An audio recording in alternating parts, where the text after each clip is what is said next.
Welcome to the Envelopes Emmy Contender Series. I'm Yvonne Villarreal. Each episode will talk with the actors behind some of your favorite TV performances this season. On today's episode, we're talking to Caitriona Balfe, who plays Claire Randall in the TV series Outlander. Thanks so much for joining us. Thank you for having me. We just had your co-star, Sam. I don't want to talk about him. Well, he told us that there's this riff going on, that we have to keep you guys apart. You should ask him what he's done. Because, you know, he knows. He knows what he's done. Yeah. You setting him straight? Well, he just needs to be taught a lesson or two. You know, it's like when he decided to, he took all of my, we were given gifts. There was gifts sent to set. He took them all. And then he has spread a rumor that he makes homemade fudge when actually it was the lovely lady at a set who gave us both homemade fudge, and he took credit for that. Wow. Yeah. So, you know, he's on ice for a little minute. All right. Yeah, he told us you guys have to CGI your scenes now. Yeah. Which is, you know. Well, you know, I now act to a Post-it, which, you know, some days it's the same thing. No, I'm joking. Well, you know, fans, like, this was like one of our most asked questions of why you guys are not doing this interview together. How have you settled into the fandom of Outlander 3 seasons and going into your 4th? They're very committed. They're great. Look, we're so lucky. We have this amazing fan base who are so committed, and they're so passionate about the show and the books, and you know, especially when there's an adaptation that happens. It's not always that people get on board with the new version of it, right? And we've been really lucky that the fans of the books predominantly have transferred their love over to the show, and they're, you know, they support, like Sam and I, we both work with charities, and they're so supportive of that, and all of that stuff is just amazing. And, you know, as with anything, there's a 0.001% who want to just ruin it for everybody. But, you know, we just let them do their thing and ignore it. Yeah. Well, season 3, we see that Jamie and Claire are spending much of it apart, at least for the first half of the season. And it really gave your characters a chance to explore a life that's sort of compromised. This isn't happily ever after. We're just going with what we can right now. Talk about sort of living that life of it not being the ideal situation, but going through with it anyway. Yeah, you know, for Claire, in the beginning of season 3, where we pick up is she's just arrived back through the Stones. We sort of pick up when her and Frank arrive in Boston. She's pregnant with Jamie's child, and for all intents and purposes, she is a woman going through grief because she thinks that Jamie has died at Culloden. And living with the memory of someone who's dead is very different than living with the memory or living with the notion that the person that you want to be with is somewhere else and living at the same time. So, you know, it was interesting to sort of work with that, and how does grief, how do you go through the stages of grief while at the same time having to, on the surface, get on board with this rekindling of a marriage in some ways. And for me, you know, the fact that Claire was pregnant and that she had this child that she was about to bring into the world, she had to make a success of her situation. And Frank, at this point, you know, everything he has done has been honorable up to this point. He has accepted her back. He has listened to her version of what has happened, and he may not like it or believe it, but he accepts it from her. But he asks that she put everything that happened to one side and never speak about it again. And so that's quite a difficult thing for Claire to do, but in many ways that's how she copes with it. She has to just put that whole part of herself to one side. But you know, it was really interesting, and it was a really great challenge to go through the different phases of her life. We had 3 episodes to kind of span 20 years, which is not a lot. Yeah. So you're trying to find a way to make that a fully formed story within these little vignettes or whatever you get to play it. And, you know, Tobias and I talked a lot about not making Claire and Frank just one note that this is a terrible relationship, and, you know, because otherwise that's I don't think, you know, I think both of those characters are better than that to stay in something if it was just terrible. And so we worked with trying to find, well, where's the moments that they coexist in a cohesive way, and what works in that relationship, and what where does the light shine? And it's Brianna, definitely, but it's also, you know, it's her trying to find the good in her life and trying to make it successful, even though she has lost something that's so huge for her. Was there anything from the books that didn't make it in that sort of helped you understand or get to know her in this 20-year period? Of course. I mean, there's some scenes that I was like devastated we didn't get to shoot. There's the scene where she's working all day and Brianna gets hurt, and she has to run home, and she has all of that guilt and all of that, you know, it's so interesting to see a working mom in that kind of late 50s, early 60s time. And I was like, what do you mean we're not filming that? That's so important to this character. But, you know, time you know, we don't have time to shoot everything. But I have that, you know, and you bring that into your performance throughout the rest of the scenes. But, you know, it was also having all of that stuff, especially when we got to episode like 3, 4, and 5, you want to show that the character is wearing all of those experiences, and you know, that having lived 20 years without having passion, without having intimacy, those things, even though she managed to be successful professionally and as a mother, it changes who you are, and I wanted to show Claire that's more reserved and more, you know, that she sort of lost that spark and that freedom and that feistiness that we know of her from before. And then when, you know, she's reunited with Jamie and going forward, you want to sort of bring that back in. What we see that, you know, she gets into medicine as sort of her way to function through all of this. Like, I need something to grasp on. What was it like sort of watching her come into that? And, you know, you talked about being a mother in the 40s, 50s, 60s, just being a woman in general during that time. We see what she faces in terms of that. Like, talk a little bit about being in that mindset. Yeah, you know, we're at such a time right now when we're still battling for equality, and we're still battling for respect as women. But looking back at that time, and you see how people would shut any woman down with an opinion, or, you know, that we had that great scene in the university with Frank, and, you know, Claire's supposed to play this doting wife role, and, you know, God forbid that she might have an opinion about politics or anything like that, or that she might even read a newspaper, you know.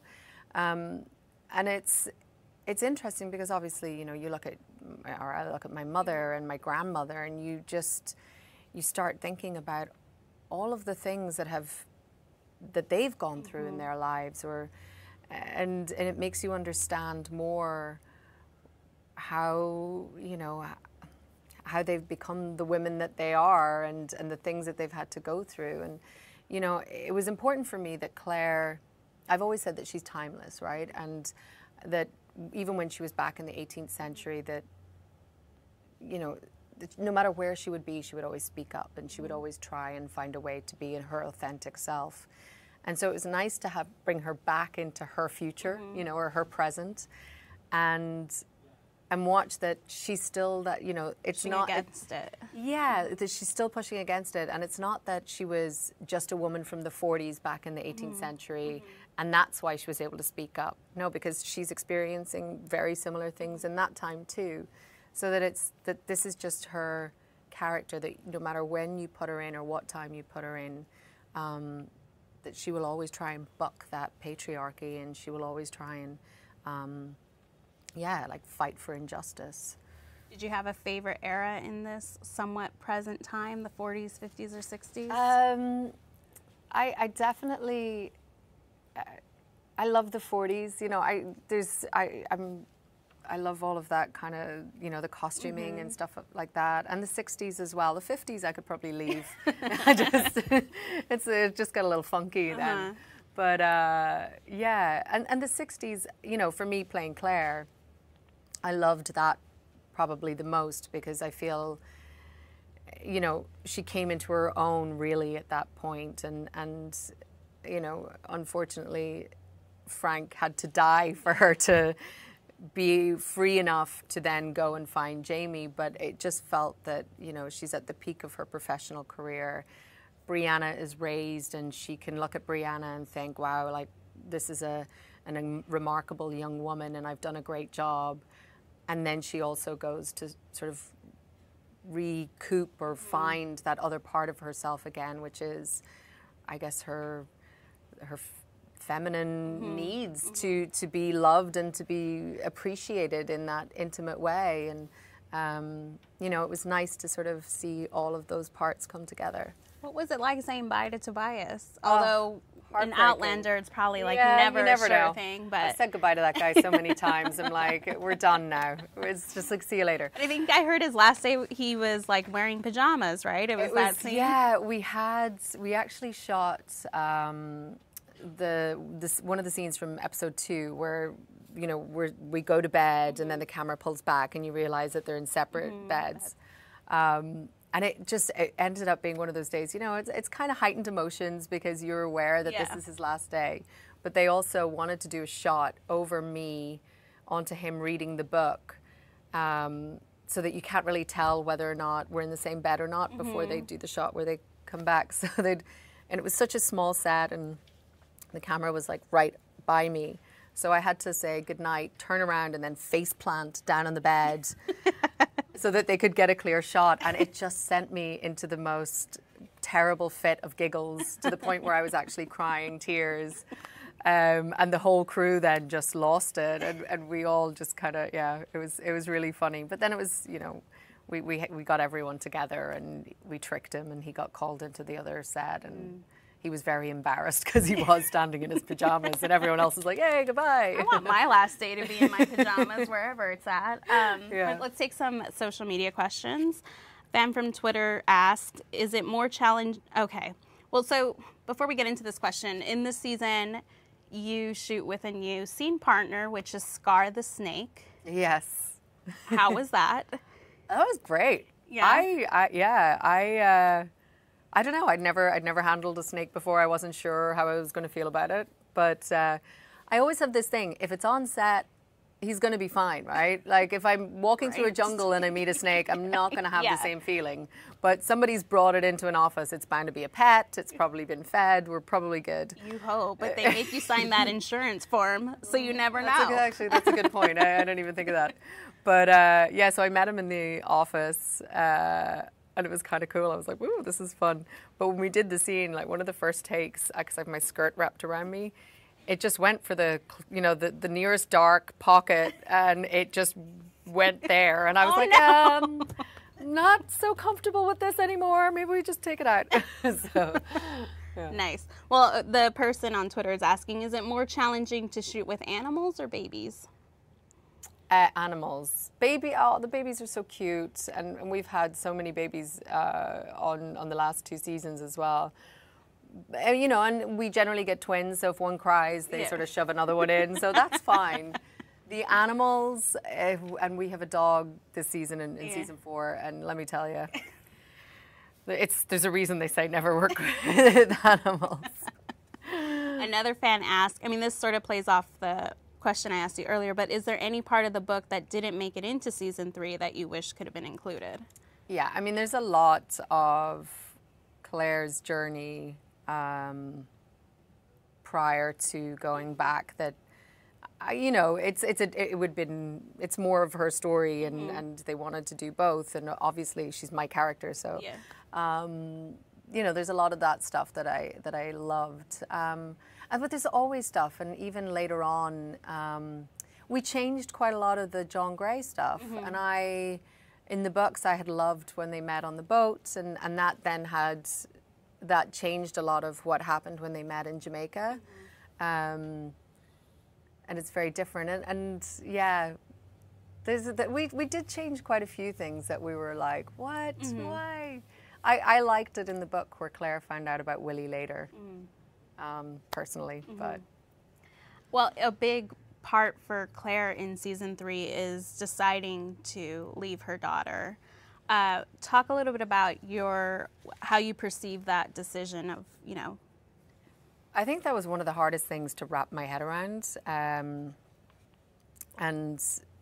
yeah, how do you, it is a death. And you know, Tony Graffia wrote this great, like the great scenes around that where, you know, Claire does explain to Brianna, like, this is not like you can just jump on and off an elevator. Like I may not even survive going through, let alone ever be able to come back. And so effectively you know, it's like you're saying goodbye forever. Forever, yeah. And that was a really hard thing to wrap my head around. But I always try and find situations in real life where you can connect to. And you know, my dad's aunts, you know, in Ireland, I come from a country where there's a lot of immigration, or there has been a lot of immigration historically. And so 3 of my dad's aunts immigrated, and they, you know, they never saw the rest of their families ever again. One went to Canada and two went to Canada, one went to India. And so I had to sort of go back and think, well, in the 60s, you're not that far from the 40s or the 30s when people would immigrate, and that would be it. So, you know, we're so used to picking up a phone and being able to talk to people, or FaceTime, or whatever it is, that, you know, you have to put back in the mentality of the 60s. It was probably not that uncommon for a child to leave, and, you know, you may not see them again. You would still get letters, but so in that way I was like, okay, well, there's a precedent there that can sort of make it okay. But then it was, you know, obviously the main thing was Brianna giving permission, or Brianna actually saying, you have to do this. But yeah, it's a hard thing. I think I'm not a mother, but I think anyone who is a mother or father, you know, to choose a love over your child, that's a big ask. And yeah, it was tough. Well, out of it, not that this is the bright side, but out of it came the Batgirl costume. The bat suit. The bat suit, sorry. Talk about, I mean, that was like one of the best ensembles. It had pockets and zippers, which people didn't know what to make with. All of Claire's costumes pretty much have pockets. It's one of my stipulations. I love a pocket, and I'm like, she's from the 40s, you know, when she first went back, she would want a pocket in there. Yeah, you know, that costume, I think it was probably one of the most difficult ones for Terry to design, because it had to do so much. Yeah. And you know, we got to the first day and we went out and filmed, and it was freezing and it started raining, and we didn't have the cloak at that point, and it didn't really protect, and they were like, we need to do something. And so right away, overnight, they made that cloak.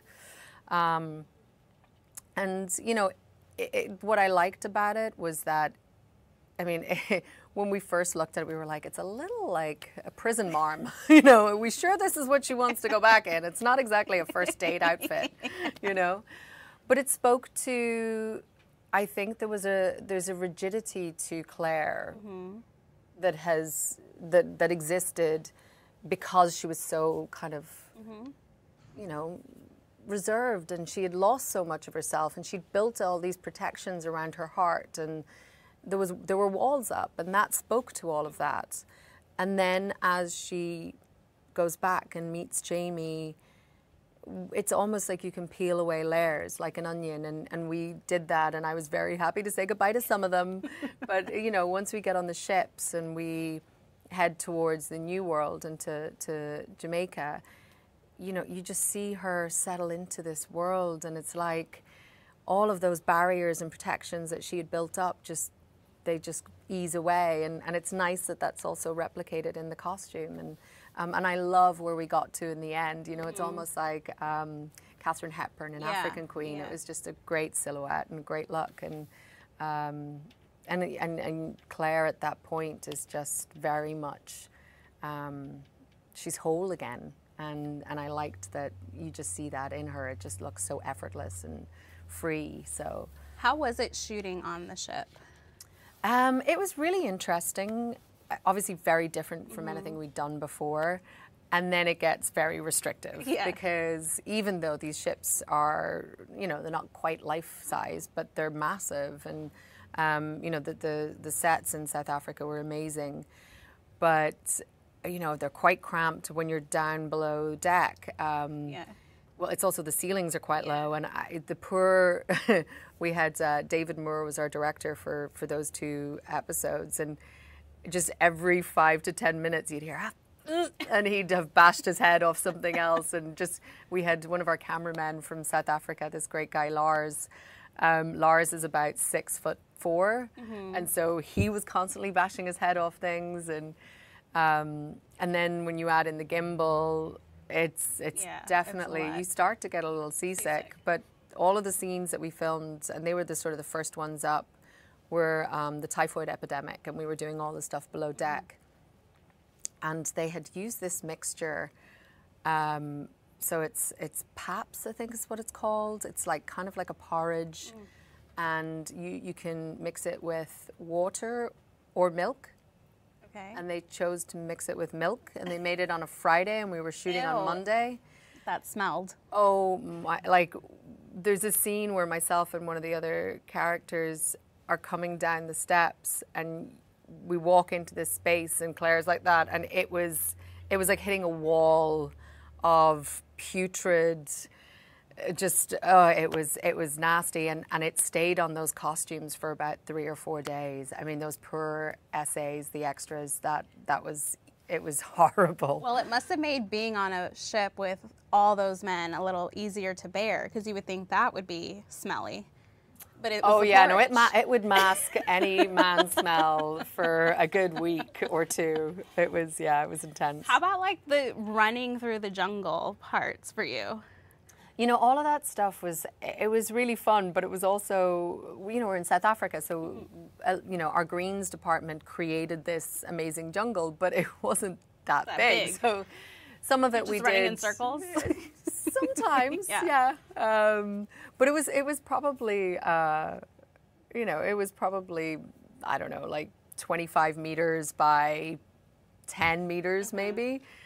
But you would actually get lost in it, like, you know, so you would hear the crew somewhere and you'd be like, which way are we going? It's just, you'd sort of pop out on one end and you're like, I don't know how to get way back to over there. But I liked all, you know, all of that stuff where Claire's shipwrecked. It was, you know, that's, again, those are fun challenges, and, you know, trying to map, well, how does it feel to be 2 days into dehydration, and what happens to you? And, you know, it's a lot of weird research where I was reading so many just accounts of people who'd been stranded in deserts, or, you know, you hear of people who drive into the middle of nowhere and their car breaks down and they go on wandering, and you're just like, first of all, why would you leave the car?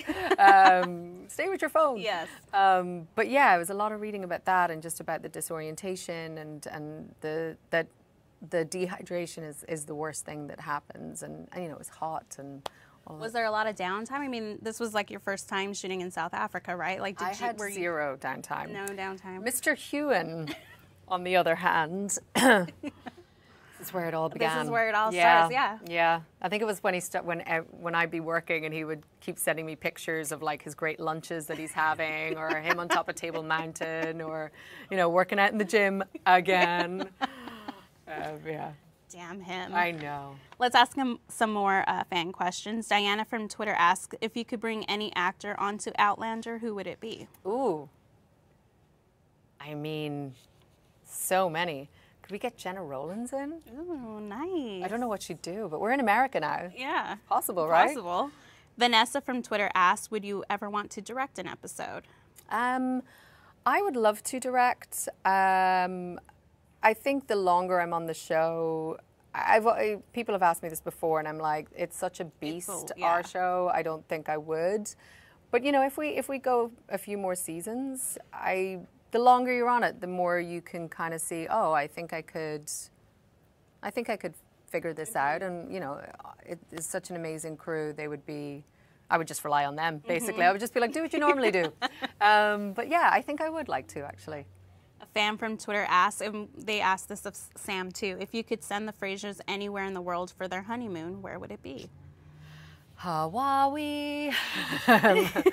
Yeah, well, let's go to Hawaii. I mean, we call Fraser's Ridge Fraser's Fridge because it's in this forest and it's in a depression that sort of stays about 4 or 5 degrees colder than anywhere else around us. So, yeah, the Frasers of Fraser's Fridge.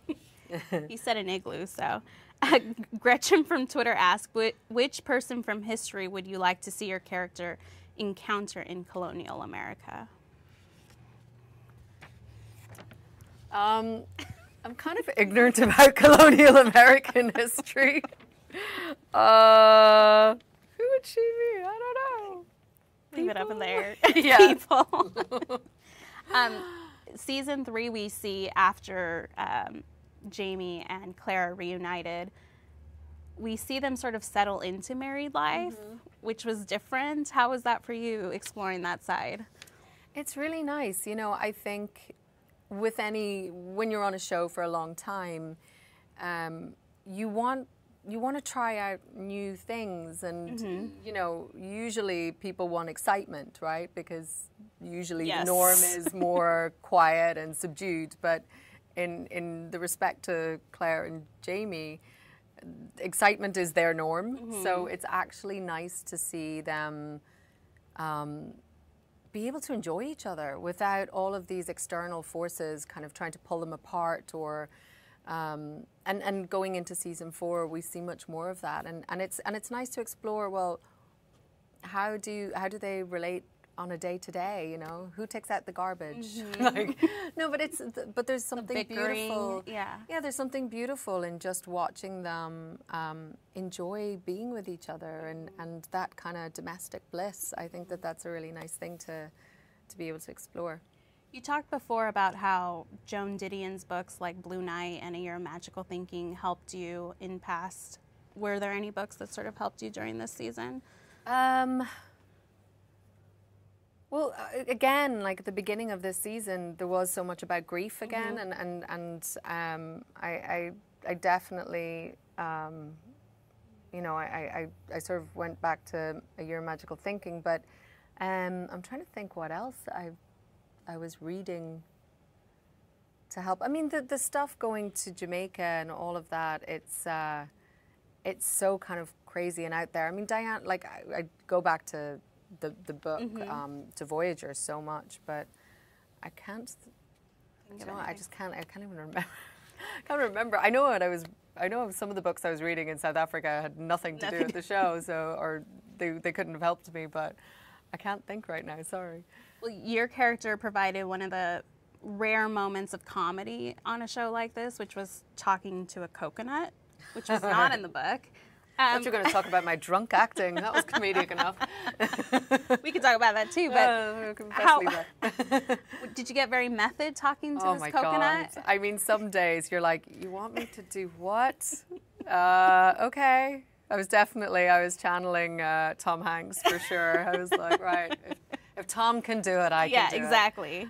It was very funny, and actually, Father Fogden, just an incredible character, and so wonderfully played. And I'm terrible because I'm spacing on the actor's name right now, but you can look it up on IMDb. But he was fantastic, and it was just such a funny, wacky part of the book, and all of those scenes with Father Fogden and Mamacita, they were really, it was so out there. But then also James, he played it with, there was this undercurrent of such heartbreak, and so it was this beautiful sort of, I think Claire feels so much for this man because she can understand what it is to lose somebody and hear somebody who wasn't able to move past that. They sort of got lost in that loss. But yeah, talking to a coconut, we'll just put it up there on things I've done on Outlander. Well, let's also not lose sight of Claire has killed a lot of people on this show. don't know why everyone wants to bring that up. I don't know what you're talking about. Do you view her as this killer, or like how do you? I mean, it is kind of a running joke. I'm like, you want like, they're being added up as we go along. And this is the other thing in the book. She doesn't kill the guy. Okay. I think it's Willoughby who ends up killing him. And I did question. I was like, are you sure? She's just got back. Do we want to make her an agent of chaos already? But she did it with good intentions sometimes. Well, she was defending herself, and then, you know... She was trying to relieve the blood clot at one point. Look, she drilled through his skull, and some days that works, and some days it doesn't. Yes, so, you know, don't try it at home, but... Disclaimer. Let's get to one more fan question, then we'll do the lightning round. So prepare yourself for the lightning round. Deborah from Facebook asked, what were the best and worst parts of the costumes for season 3 and the upcoming season 4? Best part about costumes of season 3 was all the amazing vintage stuff I got to wear. I remember going into Terry's office at the beginning of the season, and it was like being in the most incredible vintage store. And she definitely owes me. I was promised so many things were going to fall off the back of the truck and land in my possession, but that hasn't happened yet. The worst thing was, as much as we all love the batsuit, it was the only costume I had for a while. About 6 months, 7 months, and we all sort of wanted to burn it by the end of it. And I was also promised I would get to do that. But so far, there has not been a ritualistic burning. Interesting. So. How about the costumes for season 4? What can you tell us? I get new ones. So be rest assured, we're not still in the batsuit. Okay. You know, we have a great co-designer, Nina, and I've been working with Nina and Terry's assistant, Basha, at the moment. And we're the Fraser's Ridge stuff. We have great stuff before that, but where we get to at the moment, I'm loving it so much. It's sort of a real, it really speaks to Claire's character, but it also, it's like Claire, the frontierswoman, woman, and I love it. It's just, this stuff looks great, and you know when you've got a cool costume on when the guys on the crew are like, hey, that's a cool outfit, and you're like, thanks, Grip, thank you. Don't try any funny stuff. Okay, lightning round. Ready. Last show you binge watched? Wormwood. If you could go back and be on any TV show ever, what would it be? Roseanne. Nice. TV is often like a place where people go to unwind or relax from their hectic day. What do you do to unwind? I hate to admit this, but my total guilty pleasure is Real Housewives of Beverly Hills, and I'm so sorry. Yes! Oh my God. I'm ashamed to admit it, but I love it. We're going to talk about this after the camera stop. What do you know now that you wish you knew on your first acting job? Everything. What a mark is, where the camera is. Have you ever been fired from an acting job? No. Good. There's time yet. Which Golden Girls character do you most identify with? Dorothy, Rose, Blanche, Sophia? No, I know them all. Don't worry. I'm well. I love those. I probably would like to think that I probably vacillate more between Dorothy and Rose, but I think I'd like to think that I'm B. Or no, I'm just saying I know them all. Blanche, thank you. I'd like to think I'm Blanche, but I'm probably more the other two. Very cool. Well, thanks so much for joining us today. And thanks for watching, guys. If you want to check out more of our Emmy contender chats, head over to latimes.com. Thanks.